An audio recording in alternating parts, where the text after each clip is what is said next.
Hello. Welcome back. This is your girl Anka. Welcome back to our late night talk sessions.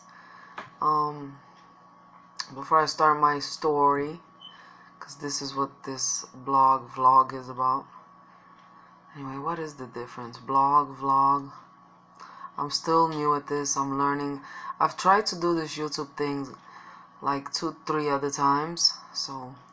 But I lost my password to one of the accounts. Couldn't get in there, and I don't know. But hopefully this is the one channel that sticks around for a while and it grows. I thank you for all of you watching this. Anyway, before I start my adoption story, let's see, pregnancy update. I am on my week 32. And you guys, I'm just tired. I am so drained. I am so done. I know you probably hear a lot of pregnant women saying that around this time, but my body hurts. I'm having new symptoms this week. My tailbone. This is my 4th kid. Like, you would think I've never had that with none of my other kids. And actually, I'm the smallest this pregnancy. Believe it or not, don't judge. I'm usually, I'm a big girl by nature, but pregnancy-wise, belly-wise, my belly with all my kids was humongous. This one, oh yeah, let me show you. Oh.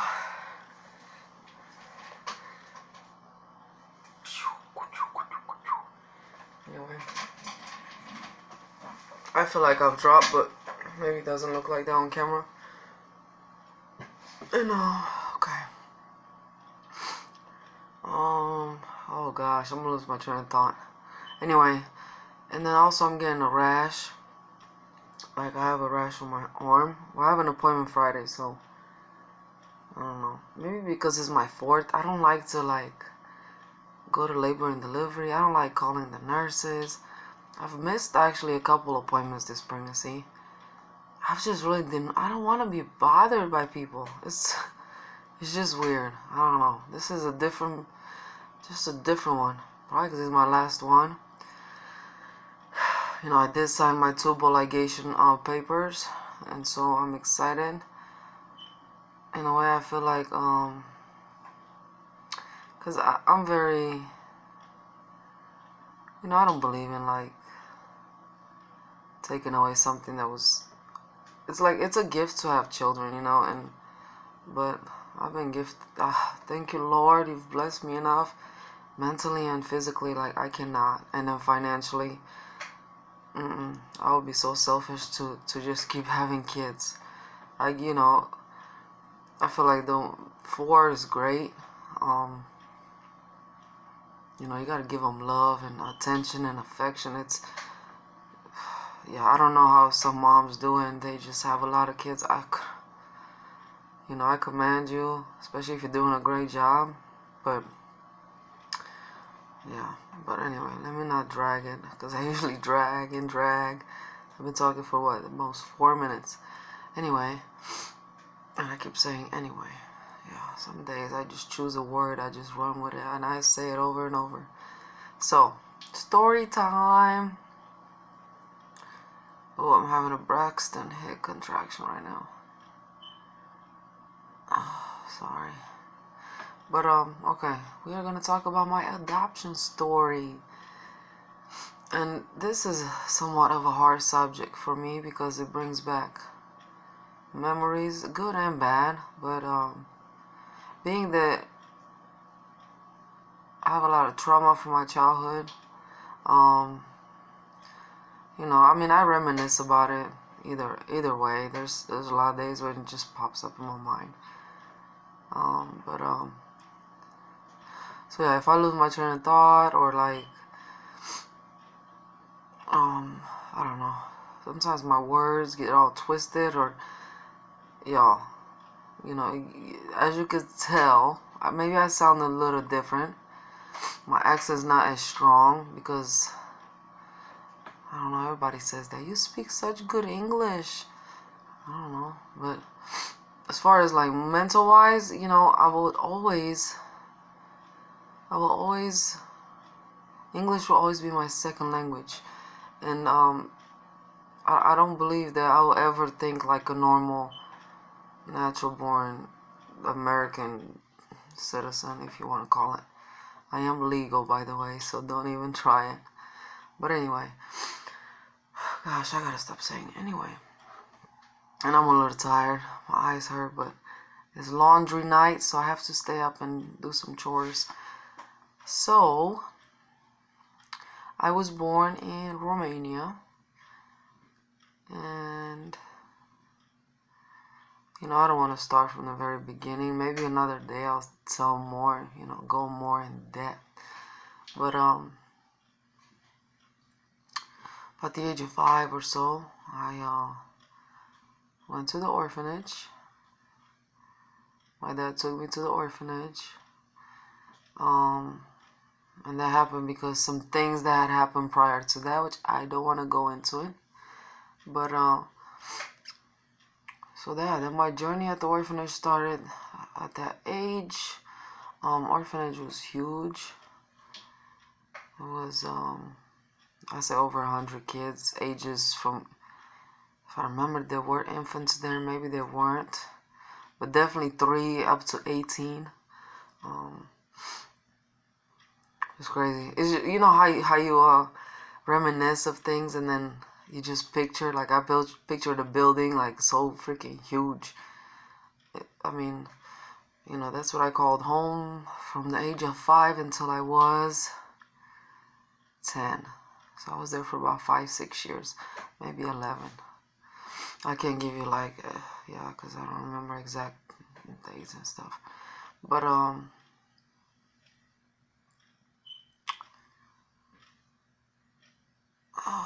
sorry. Like I said, I experienced a lot of trauma as a kid. Sometimes it's hard for me to talk about things. Because other things come to my mind and stuff. But I have to talk about it because I'm hoping that I will help somebody through this. Maybe you've been adopted from a foreign country, or I don't know, if there was trauma in your life. So I believe that maybe that's why God allows for us to go through things, so that we can help others through it, And yeah. So anyway, orphanage, we didn't have no structure.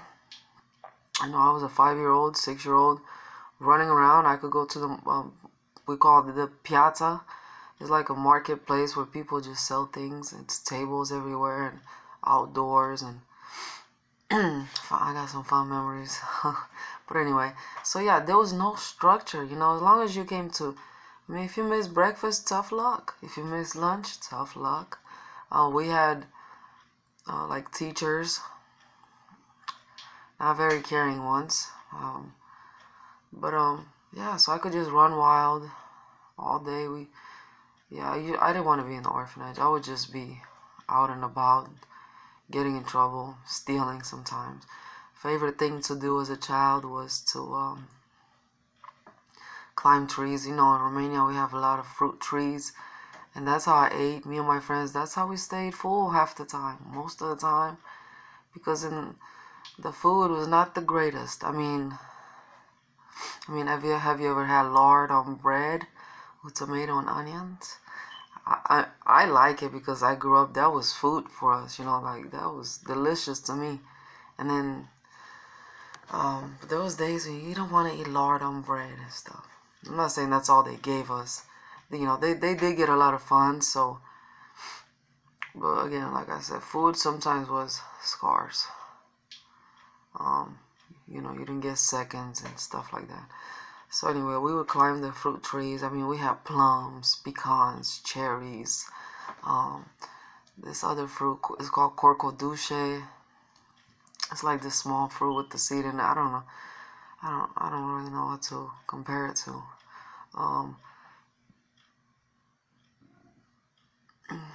We had grapes, walnuts, my favorite. So yeah, that's how we stay fed. That's what I did usually all day. Or hang out with my little friends. I was definitely a bully child. I bullied everybody. I was angry at the world. I was a trouble child. The whole orphanage knew me because I was just naughty. Like, I was bad. I was, dude, I was just bad. And there was times when the kids went on summer camp because, like, American people would sponsor the orphanage. You know, this was back in the 90s, and I believe that a lot of the Romanian orphanages were on the news because some of them were so bad and treated the kids so bad. So, you know, they did get a lot of sponsors, which is awesome. And I'm sure life for me probably would have been way worse had we not had American sponsors. Like, they would come and visit us and bring us clothes sometimes. And but anyway, they would sponsor camp trips. I did get to go on a couple of them, but there was times when I went to juvie. I went to like a little kid, like a bad jail for kids, because I would just be naughty. The staff, most of the staff did not like me. But like I say, you know, it's because what happened to me earlier, you know, before I was 5. I think that trauma has a big impact, especially when you're a child. You don't know what's going on around you. You just know that you're supposed to feel safe and loved. And when you don't feel that, you just, you know, you create chaos around you because that's all you know. So I wouldn't say that any child is bad. You really gotta really look deep and see what's going on. There's no such thing as bad kids. And I don't know. But anyway. So anyway. Grew up, let's say about 11. I was 10 and a half, 11, whatever. Okay, they had enough of me, so they found a different orphanage for me. And this one was mind you, I had so much freedom at this orphanage. Nobody cared. Probably if I got ran over by a car, they didn't care. But anyway, so I went from that to where they found this Christian orphanage in a village. The orphanage I was at was in a city, you know. So they sent me to this Christian orphanage in the village, where there's cows running around and ducks everywhere, chickens in the front yard. And my first impression, I was so scared. It's this house, and you see all these animals running around. They had one bar, which was across from the orphanage. And then they had a store down the street. Yeah, I believe that was all they had in that whole town. I don't know what the population was. Maybe like, definitely under, I would say under 1,000, maybe under 500. So I was scared. Go there, it's all girls. My first orphanage, there was boys and girls.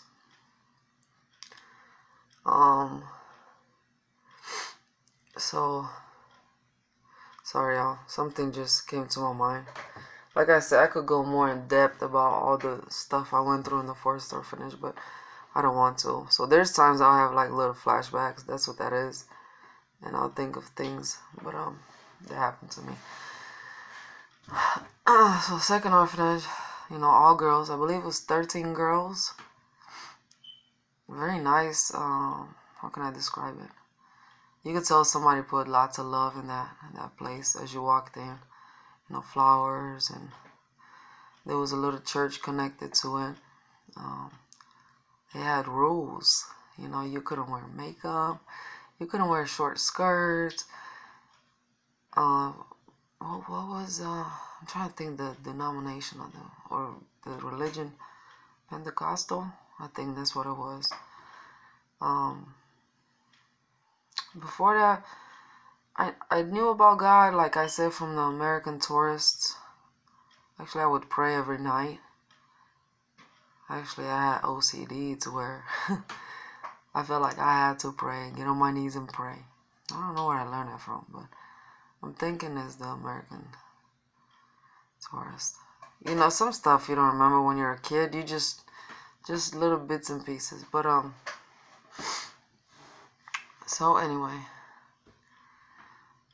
I'm just picturing everything in my mind. So we walk in there and had a kitchen. There was 4. We called them moms. You didn't have to call them moms, but let me see if I still remember them. Mommy Lydia, and then we had Simona, and then we had Katie. No, there was 3 moms. Awesome ladies. They cooked and washed us and stuff. I wasn't used to, the environment was way, like 13. We all went from over 100 kids to 13. So, and then we had 1, 2, 3, maybe like 4 rooms, bunk beds. If I remember, it was 4 or 5 rooms. You went to school, you took the bus. I don't know, I just miss it. Oh, it just brings back memories. I think that's when first place I ever really truly felt loved or like cared about. Us girls, we got into it, bickered. We started. Gosh, so many memories, dude. It's just weird talking about it. So if I jump from all type of subjects, just because I'm having like little flashbacks, those were the days. Oh, innocence. You don't know nothing about bills. And I had my first boyfriend in that orphanage, in the second one. And I learned how to kiss. The girls we would sneak out and go to a discoteca and dance. I didn't do anything. I was still a virgin. Definitely didn't like doing appropriate stuff. Drugs, no. Did I try alcohol? Yes, I tried alcohol. I wasn't alcoholic, but I tried it. In foreign countries it's different, so don't judge me that I was like 11, 12, tried alcohol. Yes, I did. But I didn't like it. I didn't like get drunk every day. No. So anyway, I turned about 12. No, maybe I was still 11. So yeah, I had to come there at 10. And this family was interested in me. And they said, oh, this American family is interested in adopting you. They saw your picture on some website. And mind you, before that, maybe it was like a year or maybe a couple months before that, I saw a shooting star. So that's why until this day I'll believe in shooting stars. And my wish was to come to America. I heard that America was like, people talked about it like there was money growing on trees, and I don't know, but that was my wish. And what do you know, Nuti, that was the lady that owned the orphanage, and then that Marius, he was the other owner. They weren't married. They were co-founders, or I don't know. But yeah, they came to me, showed me pictures, like, oh, they're interested in adopting you. And I was so excited. I never got to spend time with them before they adopted me. I got to see pictures, and then next thing you know, I had to leave. I'm just trying to make sure I don't skip stuff. That's what I'm trying to think of. And it's late, y'all, and so I'm probably a little tired. But didn't come to the village. I had to go to the city, back to the city where the other orphanage was at. And that's where I met my mom and my adoptive mom, my adoptive aunt. But before I left, did they come to? I don't remember. Before I left, I was like, I'm gonna send you a computer. I'm over here telling my friends, because mind you, I'm thinking America's like gold freaking cities and money everywhere. So I'm like, I'm gonna send you a computer. I'm gonna send you a this and that. I'm over here promising all these things to my friends.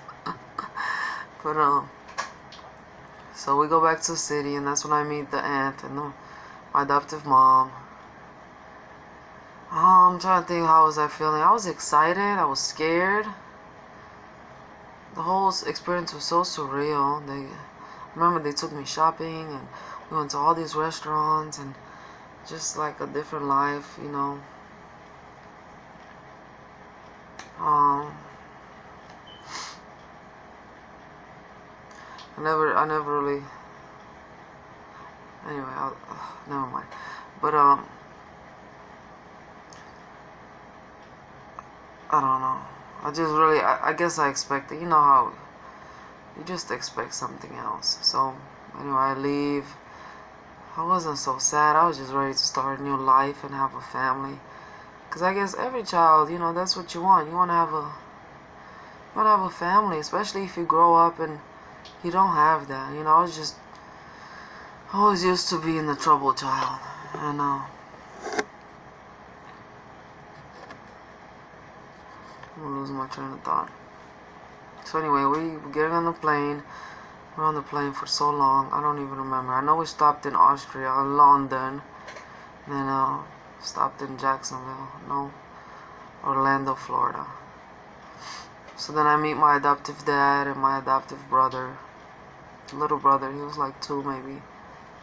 He was also adopted from Romania, but he was adopted at a young age.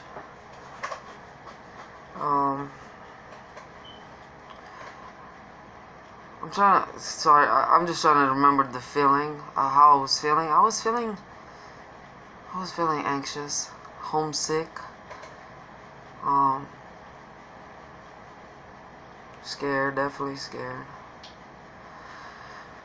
There's so many feelings at once. I can't put in words. But I was promised, and I didn't speak English. I knew some words, but I really did not speak English. So that was another thing, you know, the language barrier. I had this little book, if I remember, and that's how I would learn. But you know, my adoptive family did promise me that I'll be able to keep in touch with my Romanian friends, and I also had a family in Romania. It was like a weekend family. They would come and they would take me on the weekend. I was best friends with this girl. They couldn't afford to adopt me, so they just would take me on the weekend. Anyway, I was promised that I would keep in touch with them, and so I'm telling you that because the promise was broken. And so this adoption story is not like a happy ending type of adoption story. You know, maybe it's because I was older and I already had a lot of trauma I dealt with. I also had an attachment disorder. And so what that means is, like, I didn't like being touched. I didn't like being hugged. I didn't like nice words because I wasn't used to that. I wasn't used to affection and attention. Nobody gave me that. You know, and people think that love comes naturally. It doesn't. When you're not used to that, you don't know what that is. It makes you feel uncomfortable. So if you can relate to me, you know, that's just what it is.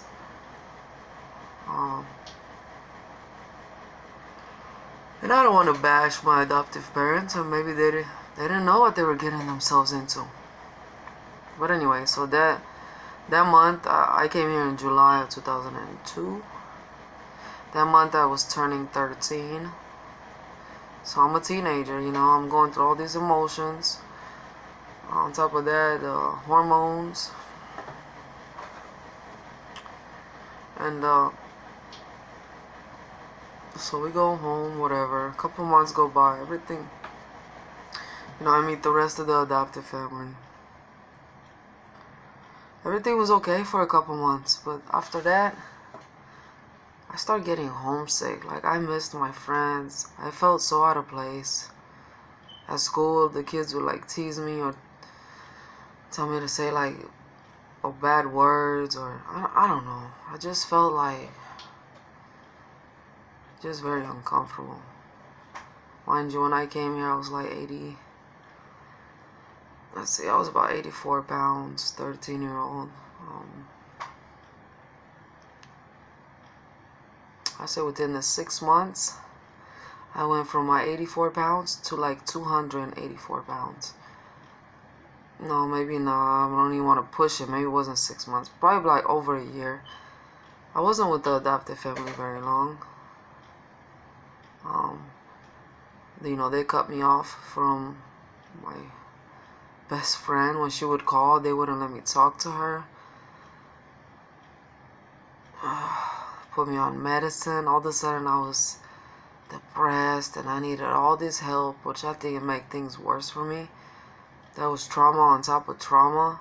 I don't want to bash them, but I want to tell the truth because they really hurt me. And until this day, I have not received an apology. They have not owned up to anything. And I was a kid. I came here to get help, to have a better life. And I feel like maybe because they didn't know how to deal with me and my emotions and all the pain that I had experienced, they tried to medicate me and made me feel like I was a crazy kid. I was not that. But I don't think I will ever receive an apology. I could go in more detail of, it wasn't physical abuse. It was just a lot of emotional abuse that they put me through. And like I said, until this day, they've never owned up to it. It's always me. I was a kid, so there's no way it was me. You can't tell me that. But I don't blame them. Again, like I feel like God allows us to go through things in life, and some more than others, so that maybe somebody can learn from this story. I'm having like anxiety. I want to cry, but I'm not gonna cry because I've wasted a lot of tears. I mean, this is not gonna matter. They're never gonna see my way, my side, how much pain they really caused me. But so anyway, I was with them from 2002 to 2005, like June. What happened is I went through a lot of I was on meds, like all type of meds. All of a sudden, like I said, I gained a bunch of weight. Anyway, I did not want to be in their home. I was probably gonna end up hurting myself. I wasn't gonna hurt anybody else, but I was gonna end up probably trying to take my life. I was so down, so depressed, so just unworthy. And on top of that, I'm over here fat as shit. Like, you guys, you can't even imagine like the pain, the turmoil that was in my heart. Like, and then I was homesick. So anyway, somebody, I don't know who found the place for me, but somebody found Boys Town in Omaha, Nebraska, and that's where I came to in June of 2005. Yeah, I came to Boys Town, Boys and Girls Town, and I gotta tell you, I've never in my life experienced love, patience,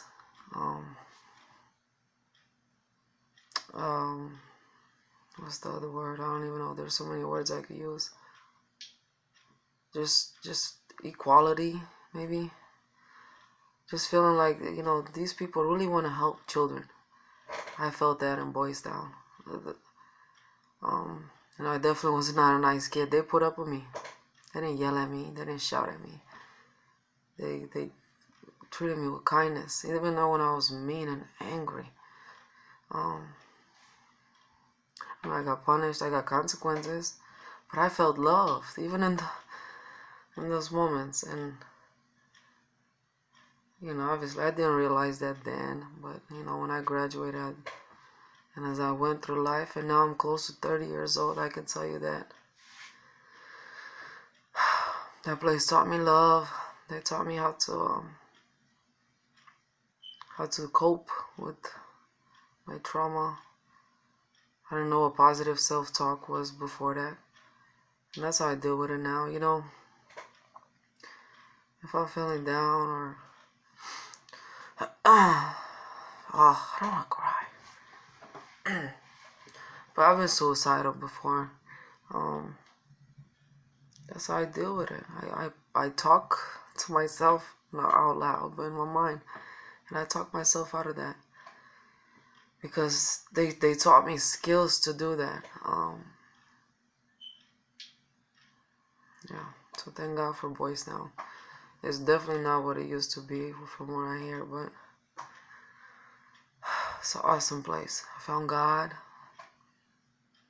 and that's how I deal with my life. But so I was in Boys Town from 2005 to 2007. Graduated. I actually skipped a grade. I had extra credits.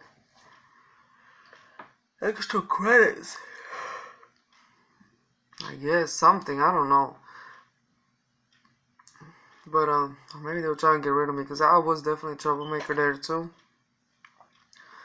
Mostly behavior-wise, defiant, you know, just angry at the world. But I went from 10th grade to 12th grade. I never did 11th grade. And I had some credits, and I believe from Romania too. I don't even know. You know what? I couldn't tell you. I just know I was 17, graduated from Boys Town. I went to Job Corps, and yeah, I graduated from there the same year. I was there Job Corps from what? July to June to October. Graduated, got my CNA. And yeah, you know, I'm not gonna go in more detail. Maybe another time. I've been doing this for like 30 minutes. I wish I could like go in depth about things, because I just hope nobody's really confused about my story. And it's just I get a lot of flashbacks, like, you know, it's good and bad memories. But I mean, I'm glad I got memories. You know, I feel like what I've been through has made me strong. And all of us have a story, and you should never be ashamed of your past or where you come from. Especially when you're a child, like, you don't make choices. Adults make the choices for you, and some adults are just really, they suck at making choices for children. And they probably should never be around kids. But nobody's perfect, and forgiveness will take you a long way. It's taken me a long way. You just gotta forgive, because you're never gonna forget. It's gonna be painful. But if you live with that in your heart, like, it's gonna turn into a really bitter person. And not that I'm like perfect or whatever, but cause yeah, I'm bitter in a lot of ways. I'm still angry. I'm still dealing with things. But guess what? I know my adoptive parents said I needed meds. I took myself off of meds in 2007 because at Boys Town they obviously they took that from my parents, and I still was on medicine.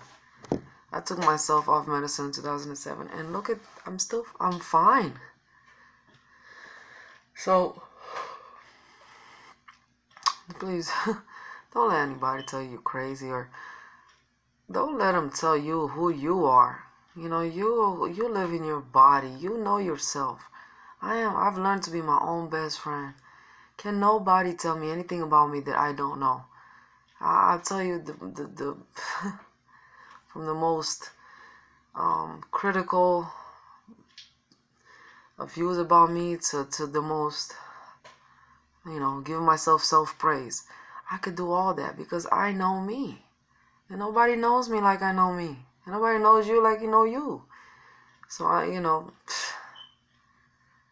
they had it wrong. I'm sure by now they expected me to fail.